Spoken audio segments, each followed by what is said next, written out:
Mariana Fernández de Lepiane y en esta oportunidad, en el formato del proceso judicial 365 que dirige el maestro Alvarado Belloso, apuntaré en 10 minutos algunas reflexiones procesales y se lo hará desde una perspectiva liberal.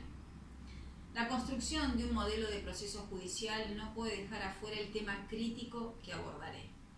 Las palabras, su relación semántica en las normas procesales importan, siempre importan. La operación de comprender y conocer el proceso judicial se lo hace a través de normas procesales porque son las únicas que diseñan los mecanismos de resolución de conflictos humanos de un modo lógico, pacífico, legítimo, es decir, jurídico. No podríamos imaginar entonces un proceso judicial sino a través de normas. Incluso, y a nuestro pesar, lo imaginamos también dentro de una sombra semántica normativa porque entre sus intersticios podemos observar muchas veces regulaciones que son contrarias al orden jurídico, a una constitución liberal. Ahora, comprender el mundo procesal desde la semántica normativa ciertamente es un desafío, pero también un peligro.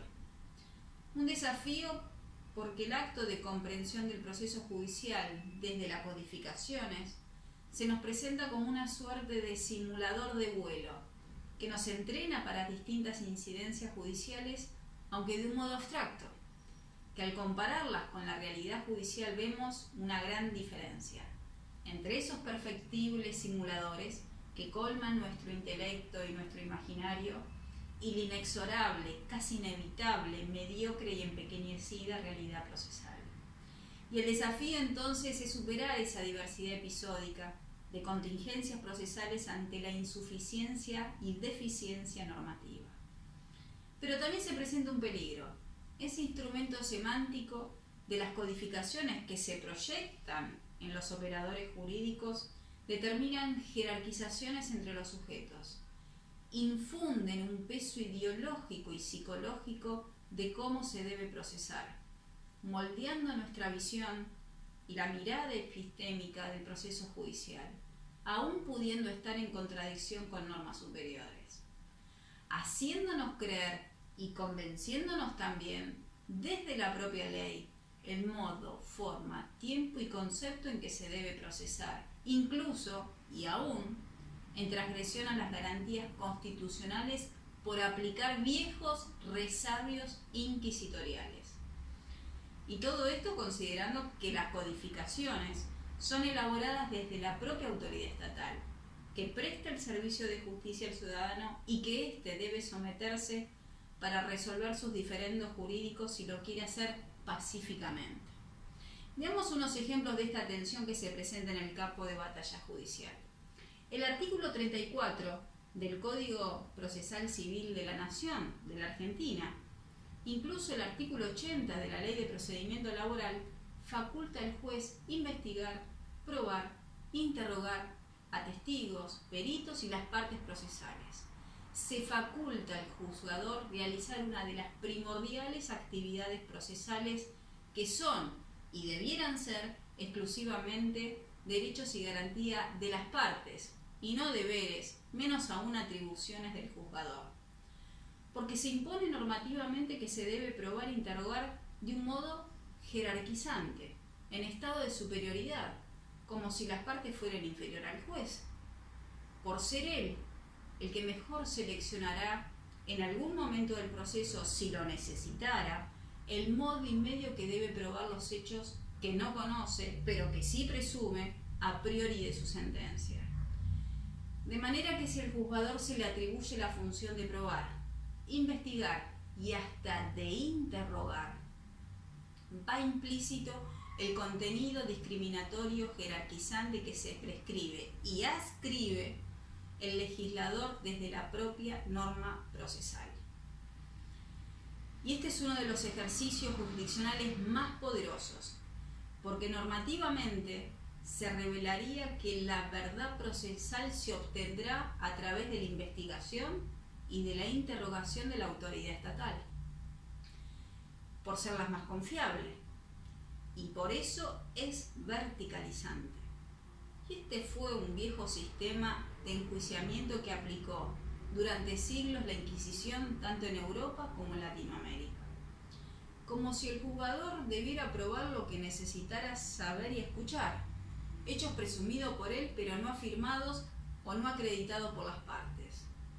Es ciertamente un acto de dominio del litigio que no le pertenece a la jurisdicción porque es de otro, pero no de él, que siendo un tercero debe ser y aparentar ser imparcial para mantener la igualdad procesal. Ahora, ¿cómo es posible, seriamente plausible, que aún todavía en el siglo XXI se mantengan vigentes en las legislaciones procesales normas como estas de origen inquisitorial? Pero no es que el legislador ignore la historia, sino que se aprovecha y se sirve de ella. Por eso mantiene incólume un proceso conservador, sin cambios, porque no cambia su pensamiento autoritario y jerarquizante. Y por eso también se sigue proponiendo y prescribiendo un proceso más proclive a la autoridad, más no a la libertad y disponibilidad del litigio que son de las partes.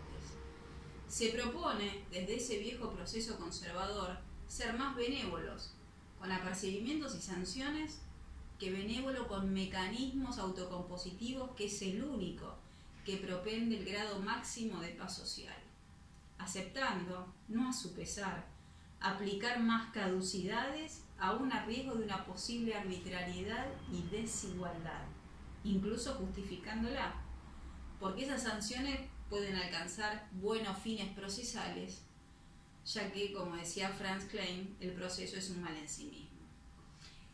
Y esta es una de las más peligrosas enfermedades intelectuales en un proceso judicial, que hay que combatir porque son ideas que vienen enraizadas desde tiempos lejanos, contrarias a un proceso más libertario, menos dominado y adecuado a un Estado moderno.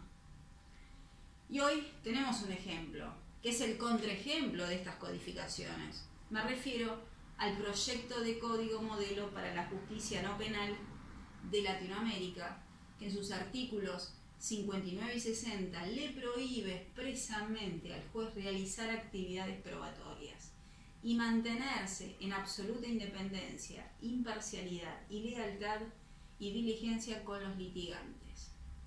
Esto es un reflejo y una muestra de un derecho procesal liberal más humano, menos atado, sino enlazado a la autoridad, en defensa del individuo y sus derechos soberanos y constitucionales.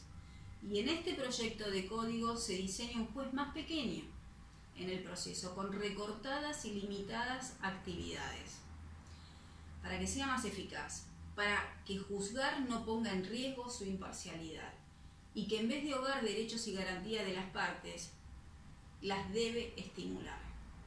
Ya se sabe que una autoridad más pequeña generalmente es más eficiente que una gran autoridad, empeñada en realizar actos que son de partes.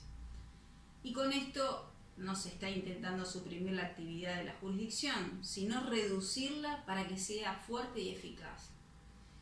Es que la autoridad jurisdiccional, como también la estatal, hoy está tan devaluada, tan desconfiada y objetada por la comunidad, que necesita también ser controlada, pero también reducirla.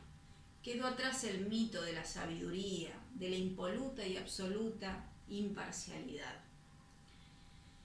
Un derecho libertario, un proceso liberal, y siendo nuestra Constitución de raíces liberales, avanza, siempre avanza hacia donde nos movemos. No debe estancarse en historias pasadas, sino moverse, ajustarse hacia donde avanza el mundo litigioso, atendiendo la necesidad de los justiciables, conforme a nuestros tiempos y respetando garantías y derechos nacionales y transnacionales. Para concluir, tenemos que mantener a todo trance un espíritu crítico. Son las críticas las que le dan fundamento al pensamiento procesal. El falsamiento de las ideas, de las normas, regímenes y sistemas no solo es parte del ejercicio de la libertad, de la racionalidad, sino que es fuente del progreso humano. Porque el progreso humano nació de la insatisfacción, de ese desasosiego en saber que vivimos en un mundo que está por debajo de un mundo que somos capaces de crear, mejorar y hasta de transformar. Y tengamos claro que solo con esta actitud disidente el hombre pudo conquistar el Estado soberano, los derechos humanos, que perfeccionaron nuestra pacífica social convivencia. Ahora, quizás puede entenderse que la propuesta de un proceso liberal sea algo utópico, inalcanzable, imposible, pero hay que caminar por ese sendero, hacia ese horizonte utópico, porque en ese camino está el progreso. Aún sabiendo que aquel objetivo prometedor nunca llegará. El proceso liberal tiene la permanente y franca idea de ponerle límites a la jurisdicción. Y también persiste en la duda y la crítica, y también en la autocrítica, que es tan indispensable para avanzar el contenido, el conocimiento hacia un derecho procesal más libertario, menos dominado por ese imperio jurisdiccional que fue diseñado por normas pergeñadas por la autoridad estatal. Y para terminar, así como una nación es un plebiscito cotidiano, el proceso judicial también lo es, y los operadores jurídicos somos parte de esa mayoría que lo legitima, si no hacemos nuestras críticas y autocríticas. Muchas gracias.